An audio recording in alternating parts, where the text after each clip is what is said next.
Question 1, a pre-engagement question.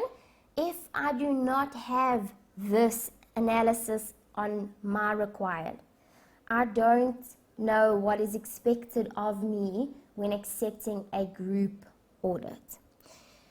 You might want to go and look at ISA 600 because that is for an audit of groups, and you will see when it details pre-engagement, you need to look at ISA 220. So you're going straight back to ISA 220 anyway. So guys, let's go there to see what it is I'm supposed to consider when accepting an engagement, and then I can start to apply ISA 220 to this scenario. So guys, I expect that you know that you need to come into ISA 220 when you're answering a question on pre-engagement. As you come into it, you've already flagged and highlighted the standard, and so you can see there that acceptance and continuance of client relationships and audit engagements is important. And then under our application paragraphs, we've highlighted ethical requirements, the acceptance and continuance paragraph, and then engagement resources. Alright, so let's start with going to the acceptance and continuance paragraph in the requirements, paragraph 22.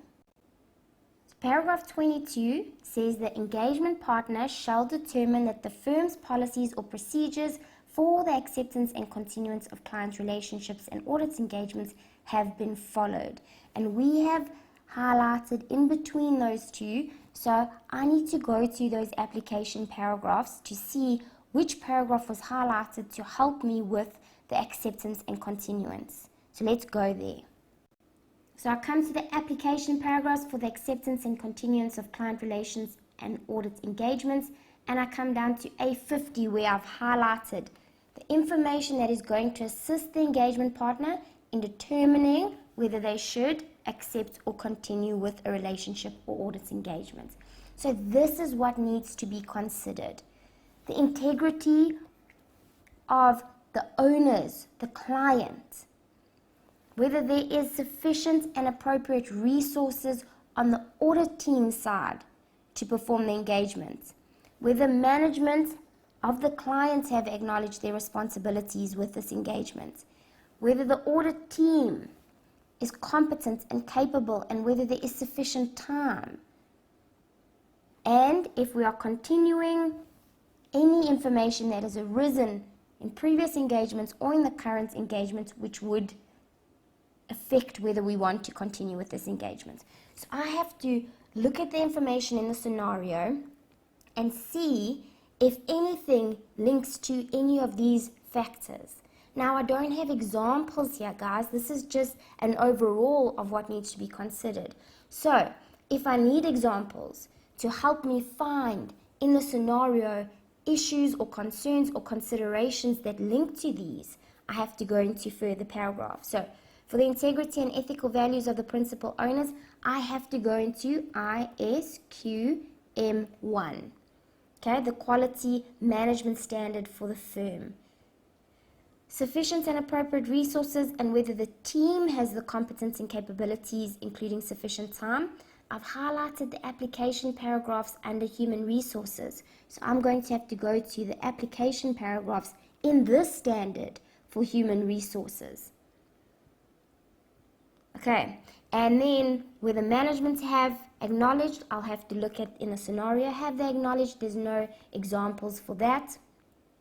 And significant matters that may have arisen during the current or previous engagement, there's no examples of that. So let's go into the HR to see examples of how we can determine if the engagement team is competent and capable with sufficient time and sufficient resources.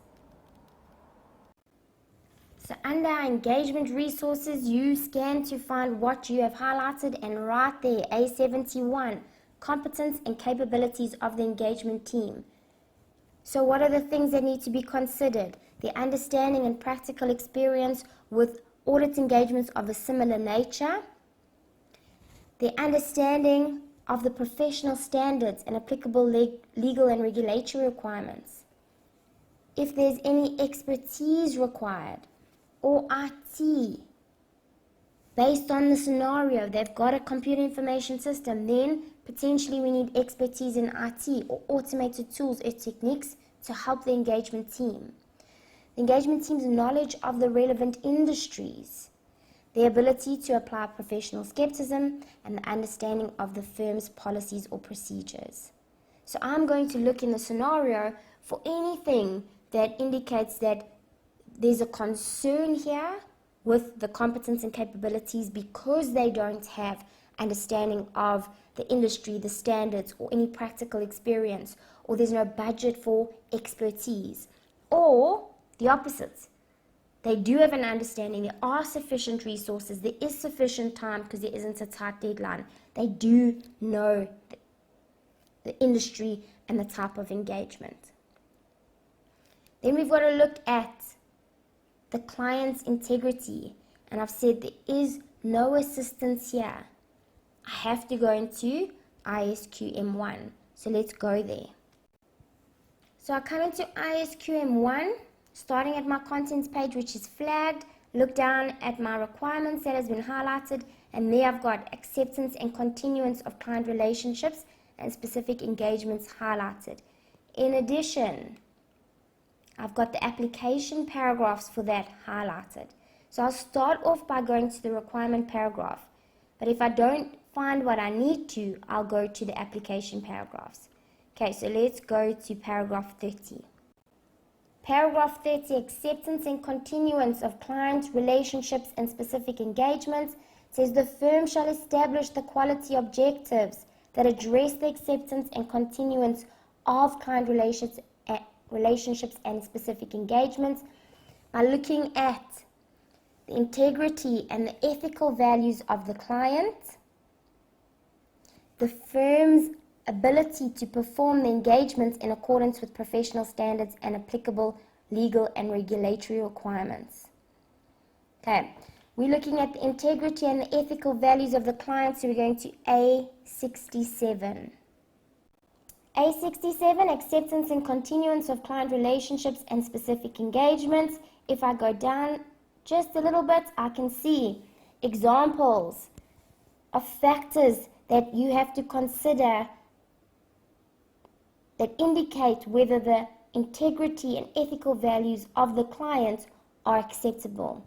So, the nature of the entity, including its complexity of its ownership, the nature of the client's operations, the attitude of the principal owners, and any aggressive interpretation of accounting standards. If they are aggressively concerned with maintaining the fee as low as possible, if they are limiting the scope, if there are indications of money laundering or criminal activities, what is the reason for the new appointment and not reappointing the previous firm, business reputation of related parties. These are the ethical considerations. So in the scenario, if there are any indications that any of these are applicable, we can then go and say there is a concern with the client's integrity. So let's go back to ISA 220 to finish pre-engagement. So we have now done the factors to consider with regards to the integrity of the client and whether they've got sufficient and appropriate resources and considerations with regards to the engagement team. One thing that I haven't addressed or that has actually been left out of the requirements here is ethical considerations for the audit team. And that's because it's addressed as an entire own paragraph, therefore it is applicable from before accepting an engagement all the way through the engagement. So that's why it's been removed from just pre-engagement, because it's relevant throughout. We have highlighted the application paragraph for ethical requirements. So let's go there. So paragraph A38 says, ISA 200 requires the auditor to comply with the relevant ethical requirements, including those pertaining to independence. So if you're not sure what they are, then you need to go to ISA 200.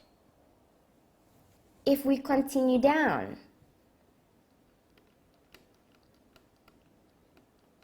We've highlighted here, it says you've got to identify and evaluate the threats to compliance with the relevant ethical requirements. And A44 specifically says, look at the code. The Code of Professional Conduct gives you identification and evaluation of threats. And there's a couple of examples that are here. However, you need to go into the code then to see if there are any examples of situations that are addressed in the code that affect the ethical requirements. What are those ethical requirements? Once again, you need to go into the Code of Professional Conduct, where you will see the 5 fundamental principles: integrity, objectivity, confidentiality, professional competence and due care, professional behavior, and then for an auditor in public practice, independence is added as an ethical consideration. Okay, let's go into the scenario to see if we pick up any of these issues. So I come to the scenario and I'm looking for anything that covers the pre-engagement concerns or considerations for the group audit. Okay, so background is not dealing with the group. This is all the company itself, the franchise agreement, all with regards to the company. Then the first thing up here where I've got a group is when they purchase GoGreen menu, and I've got all the group risks, which is correct, but that doesn't give me much insight into the auditors until we make them comment here that is a foreign subsidiary. So now, for the group pre-engagement, something to consider is that one of the components is a foreign subsidiary. So do the group auditors have that knowledge? So I'm going to say here, number 1, the following are concerns with accepting the group audit. And I'll just make a note here. First thing, there's a foreign subsidiary. Therefore, there's going to be additional regulations and translation, adding to the complexity of the group audit. Now, when we look at our audit team, if they have experience and knowledge with regards to this, then there's a reason why they should accept, because they have got the ability to address this specific concern. So I need to get into the team before I can say this concern has been addressed. So I've addressed that point, and then I get down to the auditors. So now I can start to see, okay, here I've got pre-engagement for the consolidated financials, because it's the first audit of these consolidated financials, and it's the first time consolidated financials have been prepared, because the group only started in the current year. So what I can see here is that there's a new team that consists of 4 members. There was a question mark on whether there was enough and their knowledge, and whether there was enough time. And all of that came to light because there are 4 team members who have been assigned to an audit, where previously there were 4 team members assigned to just the company. So the question mark on whether they have the knowledge and the competency and the skills now came to light because we said that they were new. Okay, we've also got the note here to say that they have to rely on component auditors. So that's going to be another point that's going to have to be addressed. So guys, I can now go and comment on the team with regards to the ability to handle the foreign subsidiary, and then add the component audit to that, and continue to break into the concerns based on the team's knowledge, competence, sufficiency, and the time. So guys, I'm going to respond here now, because it's not the group auditors that are going to have to deal with the translation. It is the component auditors. So that's going to be an additional concern now. There's going to be a concern because there's going to have to be reliance on component auditors who have been assigned to the foreign subsidiary.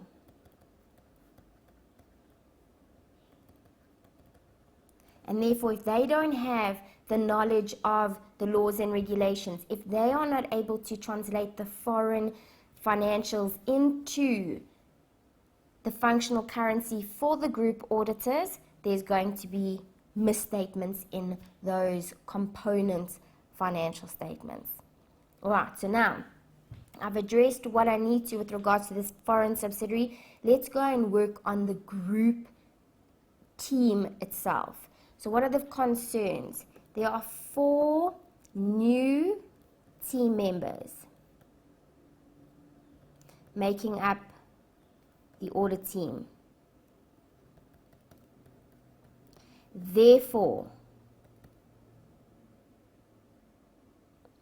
there will be a concern about whether there are sufficient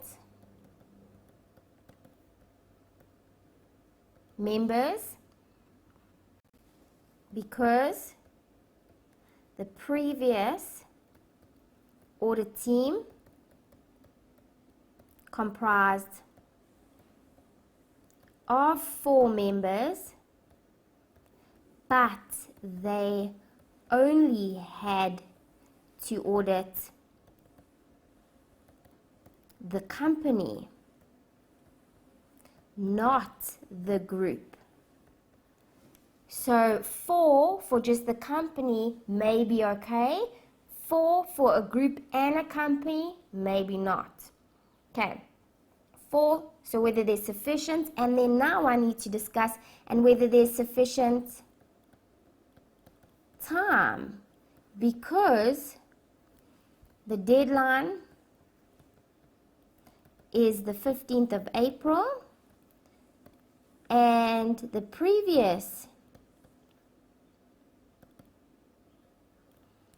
team completed just the company audit within 2 months. Now they are expected to complete the company and the group within 2 months, well, within a month and a half, and they're all new members. So I've done my sufficiency. Now I need to look at the competence. So 4 new team members, are they competent? 2 of the members are first-year article clerks, and therefore they will not have experience and knowledge of a consolidation audit,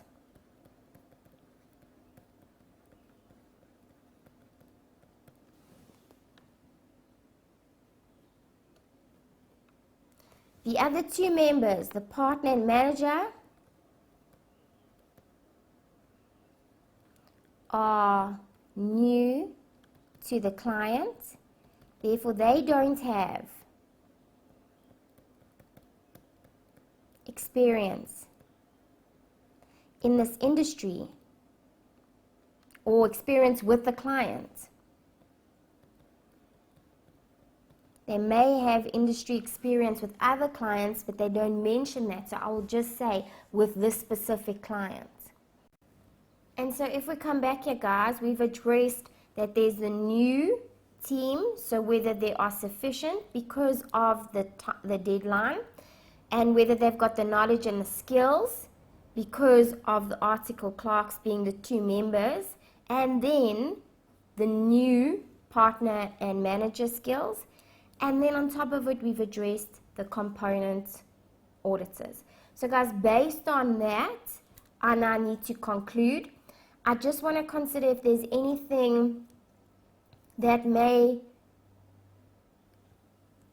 be a positive in accepting the group. And guys, the thing that I can think of here is the fact that we are being reappointed for the holding company and have had a long association with the holding company. So that might be a reason to justify why they should accept the group. So if we look at how we've structured the solution, we've said the following concerns, and I've got concerns here. So I'm just going to say the following reason is a reason to promote accepting the group audit. And I'll say there's been a long association with the holding company, and therefore you would want to